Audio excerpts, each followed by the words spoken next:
ලෝකේ ඉන්න ළමයි මිලියන ගානකට ලස්සනම හීනමවපු කෙනා කවුද කියලා ඇහුවොත් අපි හැමෝටම මතක් වෙන්නේ එකම එක නමයි. හැබැයි ඔයා දන්නවද ලෝකයක් හිනස්සපු ඒ කතා පිටිපස්සේ තිබුණේ දරා ගන්න බැරි තරම් කඳුළු ගොඩක් කියලා. හිතන්න වර්ෂය 1960 ස්ථානය ඇමරිකාවේ නිව්යෝක් නගරය. මාස 4ක් වයස තමන්ගේ පුංචි පුතාව පාරේ ගිය ටැක්සි එකක හැප්පිලා දරුණු විදිහට මොලේට තුවාල වෙනවා. හැබැයි මෙන්න මේ කෙනාගේ දුක ඇත්තටම පටන් ගත්තේ එතනින් කියලා ඔයා දන්නේ නැහැ. පුතාට සනීප වේගෙන එනකොටම 1962 දී එයාගේ පන වගේ හිටපු අවුරුදු 7ක දුව ලෙඩ වෙලා එයාගේ ඇස් ඉස්සරහම මැරිලා යනවා. ඔයාටත් මේ වගේ එක පිට එක ප්‍රශ්න ඇවිත් ජීවිතේ එපා වෙලා තියෙනවද? දැන් මම ඔයාට කියන්න යන දේ ඔයා මීට කලින් අහලවත් හිතලවත් නැති දෙයක්. මේ ඔක්කොම අස්සේ 1965 දී එයාගේ බිරිඳටත් දරුණු ස්ට්‍රෝක් එකක් ඇවිල්ලා මුළු ඇඟම පණ නැති වෙනවා. වෛද්‍යවරු පවා කිව්වේ මේ පවුල දැන් ඉවරයි කියලා. ඒත් ඇත්තටම කතාව පටන් ගන්නේ අන්න එතනින්ම තමයි. රෝදපුටුවක ඉන්න බිරිඳ මොලේට අසනීප වුණු පුතා මැරුණ දුව. එයා ගෙවත්තේ තිබුණ පොඩි ලී කාමරයකට වෙලා තනියම පොඩි ළමයෙක් වගේ ඇඬුවා. අනිත් අය හිතුවේ එයාට පිස්සු හැදෙයි කියලා. අපි හිතුවා එයා ජීවිතේ අතහරී කියලා.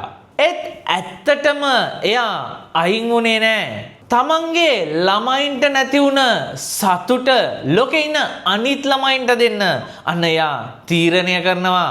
ඔයාටත් එළියට hina වෙලා හිටියට තනියෙන් අඬන වෙලාවක් තියෙනවද? ඔයා කාගේවත් එක්ක එහෙම දුකක් බෙදාගන්නේ නැතුව ඉන්නවද? මෙන්න මේ වෙලාවේ මම ඔයාගෙන් පොඩි ප්‍රශ්නයක් අහන්න කැමතියි. ජීවිතේ සමහර වෙලාවට අපිට බිමටම වැටෙන්න වෙනවා. හරියට මේ මිනිස්සයාට වුණා වගේ. ඒත් වැදගත් වෙන්නේ වැටෙන එක නෙවෙයි. ආයේ නැගිටින එක. ඔයාට විශ්වාසද කොච්චර ප්‍රශ්නාවත් ඔයා ඒක දිනනවා කියලා? ඔයා මේ වගේ දුක්ඛ හංගගෙන ජීවත් වෙන කෙනෙක් නම් පහලින් my power කියලා දැන්ම කමෙන්ට් එකක් දාන්න.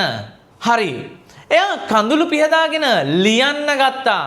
දැන් මම කියන්න යන දේ ඇහුවොත් ඔයා බිලිව් කරන එකක් නෑ.